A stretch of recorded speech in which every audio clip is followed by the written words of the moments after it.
down, yeah. I've been feeling so, I've been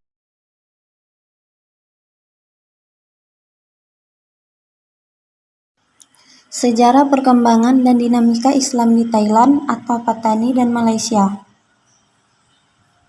Sebelum melanjutkan ke materi, kami akan memperkenalkan nama-nama kelompok kami. 1. Silvia Wulandari, 2. Puja Budesri, 3. Puspita Sari, 4. Lailatul Mukarramah, dan 5. Saya sendiri, Nadia.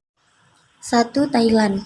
Thailand merupakan sebuah negara dengan mayoritas penduduknya menganut agama Buddha aliran Theravada. Namun ada mayoritas kecil pemeluk agama Islam. Dari sekian banyak penganut agama Islam di sana, terdapat sebuah etnik Patani yang merupakan etnik Melayu, yang sama dengan etnik Melayu di beberapa negara mayoritas Islam di Asia Tenggara, seperti Malaysia, Indonesia, dan Brunei. Meskipun dari segi politik mereka bagian dari negara Thailand, tetapi dari segi bahasa dan budaya mereka adalah Melayu, yang berbeda dengan etnik Siam, etnik mayoritas di Thailand. Mereka pada umumnya berada di 4 provinsi, yaitu Patani, Satun, Yala, dan Narathiwat.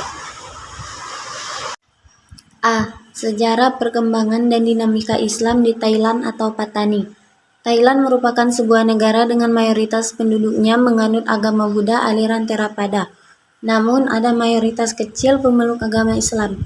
Dari sekian banyak penganut agama Islam di sana, terdapat sebuah etnik Patani yang merupakan etnik Melayu yang sama dengan etnik Melayu di beberapa negara mayoritas Islam di Asia Tenggara, seperti Malaysia, Indonesia, dan Brunei. Meskipun dari segi politik mereka bagian dari negara Thailand, tetapi dari segi bahasa dan budaya mereka adalah Melayu, yang berbeda dengan etnik Siam atau etnik mayoritas di Thailand. Mereka pada umumnya berada di 4 provinsi, yaitu Patani, Satun, Yala, dan Narathiwat. Daerah bagian utara pada awalnya terbentuk sebuah kerajaan yang bernama Sukhothai, kemudian digantikan oleh kerajaan Ayutthaya pada pertengahan abad ke-14. Kerajaan Ayutthaya dikenal juga dengan Kerajaan Siam, sementara di bagian selatan dikenal dengan Kerajaan Patani. Perpindahan kerajaan ini dari kerajaan yang selanjutnya tidak diketahui secara pasti penyebab dan pengaruhnya, tetapi hal yang pasti adanya perebutan kekuasaan untuk memperluas wilayah masing-masing. Kerajaan yang kalah maka akan diambil oleh kerajaan yang menang dengan di bawah naungan kerajaan baru. B. Sejarah Islam di Thailand. Sejarah awal terbentuknya Patani secara garis besar berasal dari suku Melayu yang berasal dari Malaysia. Hijrahnya suku Melayu ke daerah ini yang dikatakan sebagai pendatang juga, mempunyai keberuntungan yang luar biasa dari segi jalur utama sebagai jalur perdagangan. Oleh karena itu, daerah ini menjadi rebutan, baik dari Kamboja, Pagan, India, Jawa, dan Sriwijaya, untuk mematok wilayah ini. Namun kerajaan yang paling besar menginginkan Patani adalah Thai, sehingga usaha dan upaya terus dilakukan. Kedatangan suku Melayu Malaysia yang pada waktu itu belum menganut agama Islam di Thailand sebagai bagian selatan, mempunyai tempat yang strategis sebagai jalur utama perdagangan. Maka secara otomatis pedagang-pedagang Muslim dari berbagai negara, baik timur dan tengah melalui jalur ini sekaligus menyebarkan agama Islam. Jika dilihat dari sejarah masuknya Islam di Patani dengan jalur perdagangan, maka hampir juga sama dengan negara-negara Asia Tenggara lainnya. C. Proses penyebaran Islam di Kerajaan Patani. 1. Melalui jalur perdagangan. Penyebaran Islam di Patani melalui jalur perdagangan yang dilakukan oleh pedagang-pedagang Islam yang saat itu berkunjung ke negara-negara yang sudah bekerja sama. Pertama-tama, para pedagang Islam ini biasanya datang ke pemukiman warga yang dekat dengan pelabuhan. Di sela-sela waktu senggang, para pedagang ini mereka menceritakan perihal ihwal kepada masyarakat sekitar di mana tempat mereka berdagang. Dari waktu ke waktu, masyarakat sekitar dapat menerima agama Islam dan penganutnya semakin bertambah. Meskipun pada saat itu penyebaran Islam belum merata, hanya beberapa daerah saja di Patani. Namun, diterima baiknya Islam ini menambah semangat para penyebar Islam untuk terus memperkenalkan Islam ke daerah-daerah yang belum terjamah. 2. Melalui proses struktur sosial. Penyebaran Islam pada saat itu dimulai dari golongan teratas, seperti para raja dan para menteri-menterinya.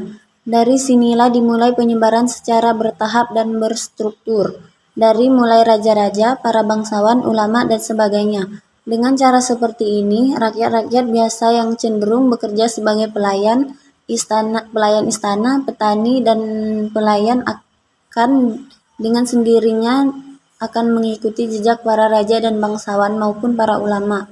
Dari kontak-kontak sosial seperti inilah selanjutnya menyebar kepada yang lainnya, seperti keluarga, kerabat, tetangga, teman dekat, dan yang lainnya, sampai batas pulau sekalipun. Dengan cara seperti inilah penyebar Islam semakin efektif dan bertambah pengikutnya di Asia Tenggara. 3. Melalui proses pengajaran. Selain dengan proses berdagang dan melalui struktur sosial masyarakat, para penyebar Islam juga menyebarkan Islam dengan cara pengajian atau pengajaran, yaitu dengan membuka lembaga-lembaga pendidikan keagamaan yang selanjutnya berubah menjadi pesantren atau pondok. Dengan telaten, para pendakwah memberi pengajaran yang dimulai dari mengajarkan hukum Islam, rukun iman, baca tulis Al-Quran, bahkan sampai mengajarkan hadis-hadis yang berkaitan langsung dengan kehidupan masyarakat. 2. Malaysia. Pada awalnya, Malaysia adalah kerajaan federal di Asia Tenggara yang terletak di semenanjung Malaka dan sebagian Kalimantan Timur yang penduduknya mayoritas Islam dan konstitusi sebagai agama resmi negara, sehingga syariat Islam ditegakkan dengan baik dan benar. Munculnya Islam di Malaysia berkat jasa para pedagang yang mempunyai semangat yang tinggi dalam menyiarkan dan mengembangkan Islam dari Arab melalui Malaka, yang saat itu sebagai pusat perdagangan. Karena memang jalur perdagangan merupakan salah satu media yang efektif dalam mengembangkan dan menyiarkan ajaran Islam. Malaysia dominan masyarakatnya Muslim, tampak kelihatan sangat heterogen terutama bila dilihat dari segi etnis, suku, dan ras mereka. Karena itu, Malaysia dapat dijumpai sejumlah kelompok masyarakat Muslim Indo-Melayu, bahkan suku Bugis dan Makassar, banyak di sana. A. Sejarah perkembangan dan dinamika Islam di Malaysia. Sejarah masuknya Islam di Malaysia tidak terlepas dari peran kerajaan-kerajaan Melayu jauh sebelum datangnya Inggris di kawasan tersebut. Sebab kerajaan-kerajaan di Malaysia dalam sejarahnya dikenal sebagai kerajaan Islam oleh pedagang Gujarat. Keberadaan kerajaan tersebut dimanfaatkan untuk mendakwahkan Islam ke Malaysia pada sekitar abad ke-9. B. Sejarah perkembangan Islam di Malaysia. Dengan adanya proses Islamisasi di Malaysia, peranan penting dalam pengembangan ajaran Islam semakin intens dilakukan para ulama atau pedagang dari Jazirah Arab. Pada tahun 1980-an, Islam di Malaysia mengalami perkembangan dan kebangkitan yang ditandai dengan semaraknya kegiatan dakwah dan kajian Islam oleh kaum intelektual, dan menyelenggarakan kegiatan keagamaan internasional berupa musabaqah tilawatil Quran yang selalu diikuti oleh qori dan qori'ah Indonesia. Selain itu, perkembangan Islam di Malaysia semakin terlihat dengan banyaknya masjid yang dibangun. Juga terlihat dalam penyelenggaraan jamaah haji yang begitu baik, sehingga dapat dikatakan bahwa perkembangan Islam di Malaysia tidak banyak mengalami hambatan. Bahkan ditegaskan dalam konstitusi negaranya bahwa Islam merupakan agama resmi negara. Di Kelantan, hukum hudud atau pidana Islam telah diberlakukan sejak 1992. Meski demikian, Malaysia yang menganut agama resmi Islam tetap menjamin agama-agama lain. Oleh pemerintah diupayakan tercipta kondisi ketentraman, kedamaian bagi masyarakat, walaupun pemegang jabatan adalah pemimpin-pemimpin Muslim. Tidak berarti Islam dapat dipaksakan oleh semua pihak. C. Kebangkitan Islam di Malaysia. Pengamalan Islam menjadi lebih tampak jelas terutama setelah kebangkitan Islam di Malaysia yang terjadi pada tahun 1970-an dan mencapai puncaknya pada tahun 1980-an. Kebangkitan Islam di Malaysia terlihat jelas pada upaya Muslim Malaysia untuk mengamalkan ajaran Islam secara lebih serius seperti aktif sholat berjamaah di masjid, menghadiri wirid pengajian, banyak beramal soleh, mengucapkan salam saat bertemu, berhati-hati saat membeli makanan agar tidak termakan pada yang haram, memakai busana muslim seperti jubah, jilbab, atau baju kurung dan telekung bagi wanita, memakai sarung, serban, dan peci atau pakaian lainnya yang jelas-jelas mencirikan ketaatan sebagai muslim.